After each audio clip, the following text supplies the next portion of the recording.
Tudo bom, pessoal?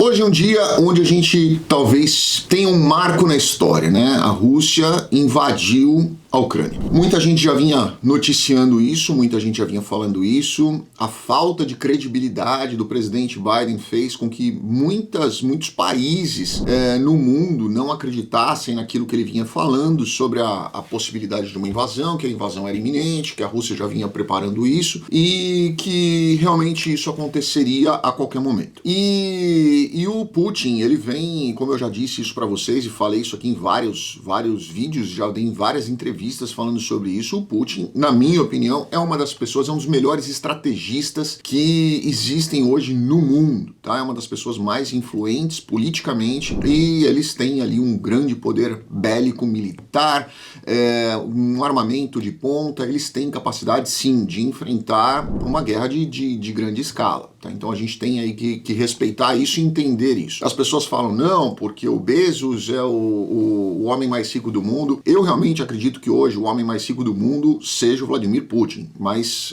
obviamente ele não declara isso, obviamente ele não tem interesse que as pessoas o vejam dessa forma. Ele quer ser visto como um grande líder, ele quer marcar o nome dele na história. E com certeza absoluta ele já marcou pelo tempo que ele tem ali o poder na mão dele e ele controla tudo isso de uma forma muito intensa. Mas a gente precisa lembrar algumas coisas, né? Primeiro, o Putin fez uma estratégia muito bem pensada, inclusive elogiada pelo ex-presidente Donald Trump, dizendo que ele realmente fez uma estratégia de gênio. O que ele fez? Pegou as regiões separatistas, reconheceu essas regiões separatistas como independentes e, obviamente, essas pessoas que estão ali com cidadania russa ou descendência russa, ou ascendência russa, na verdade, ele simplesmente foi ali com a alegação de que ele estava defendendo a região onde ele reconheceu como independente a pedido deles próprios, né? Então isso ele tentou aí dar uma maquiada para o mundo não o ver como uma pessoa má, de uma índole, que querendo simplesmente ampliar o território dele. Território que, na verdade,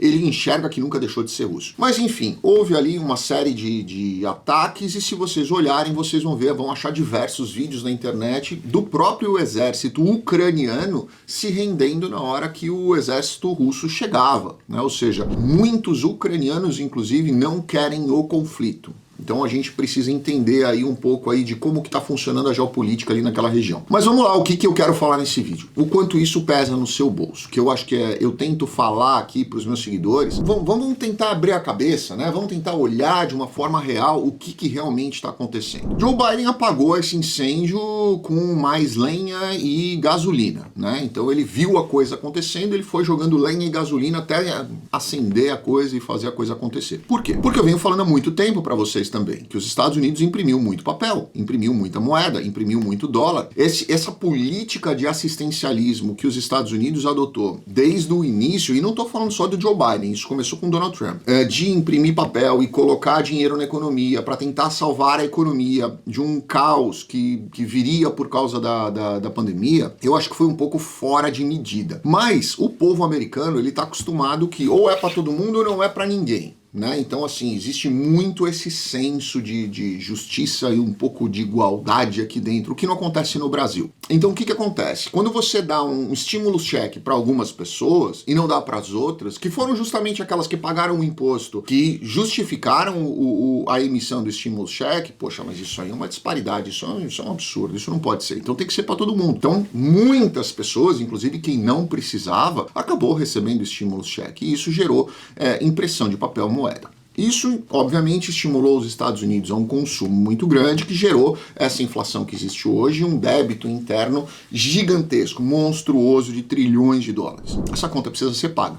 E vai ser paga por alguém, ou vai ser paga pelo contribuinte, ou vai ser paga de outra forma. Então, obviamente, qual é a melhor forma de você equilibrar essa conta interna? Vendendo produtos, girando os produtos, trazendo dinheiro internamente, captando investimentos ou vendendo coisas para o exterior. E foi o que sempre foi essa estratégia do governo americano, né? Você promove um conflito numa determinada região, quando esse conflito acende, as pessoas querem comprar armas, as pessoas precisam se armar, se proteger, e foi o que aconteceu historicamente. Se vocês forem olhar aí, questão Síria, Iraque, muitos outros conflitos que aconteceram, toda a região ali acabou comprando bilhões, quiçá trilhões de dólares em armamento, em proteção, em salvaguardar o seu próprio território, e isso obviamente superinflou os cofres americanos, fazendo com que a economia tentasse ali se recuperar em determinados momentos da história. E isso não foi diferente dessa vez, né? Se vocês forem olhar, muitos países ali na região, principalmente países atrelados à OTAN, acabaram de fazer grandes compras de armamentos e armamentos de proteção dos Estados Unidos. Se vocês forem olhar aí o Japão, quanto comprou em 2021, se vocês forem olhar a Austrália, se vocês forem olhar ali Taiwan, e toda essa região aí que circunda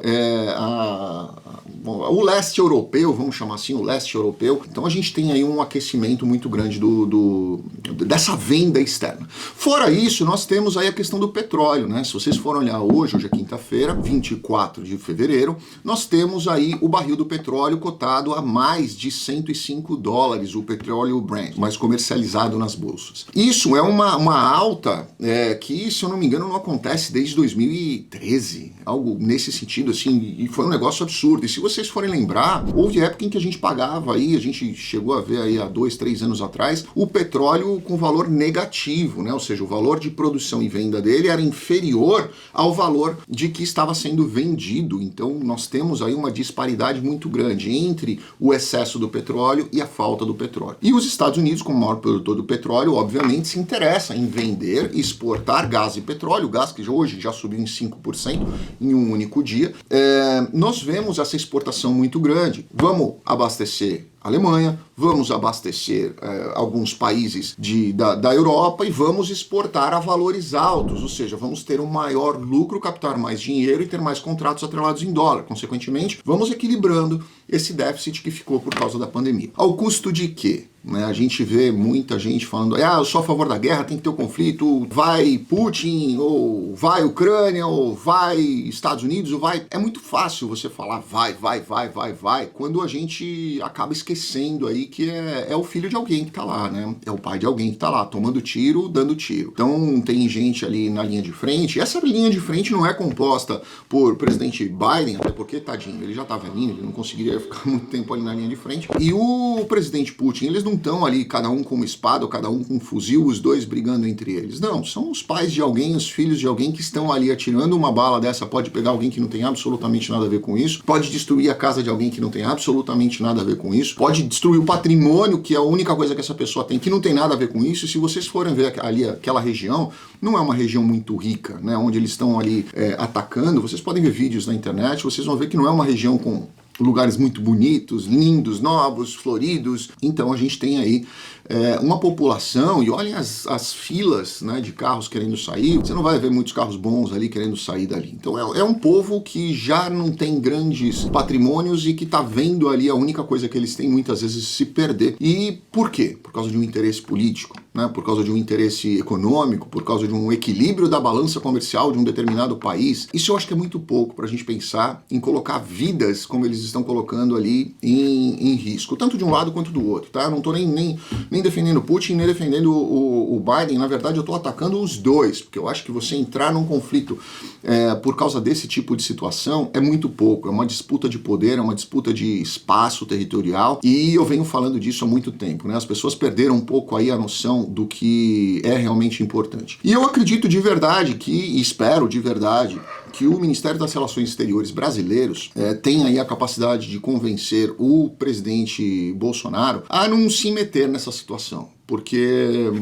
se nós nos intrometermos numa situação, colocarmos algum tipo de barreira ou algum tipo de penalidade para a Rússia ou algum tipo de, sanção com a Rússia, nós vamos fechar uma porta para o Brasil, que também emitiu dinheiro, que também emitiu papel e que vai precisar fazer algum tipo de comércio, vender e exportar seus produtos. Brasil que tem uma dependência gigantesca de fertilizantes, né, ou pelo menos de matéria-prima de fertilizantes da Rússia. Então nós temos aí uma série de coisas que podem sim impactar o Brasil. brasileiro. A alta do petróleo já vai impactar seu bolso, a alta do gás já vai impactar seu bolso, necessariamente. E as pessoas acham que o petróleo só vai impactar seu bolso na hora que você for abastecer o seu carro com, não, eu abasteço com álcool, não preciso de gasolina. Vai aumentar tudo, porque tudo tem o transporte, né? Você tem aí, no valor do combustível, você tem o transporte, você tem os custos de todos que vão subir, né? Não só desde a transportadora até a estocagem e armazenamento, e o custo final vai ser repassado para o consumidor. Então vai chegar no seu bolso, não só na questão das bombas de combustível, mas também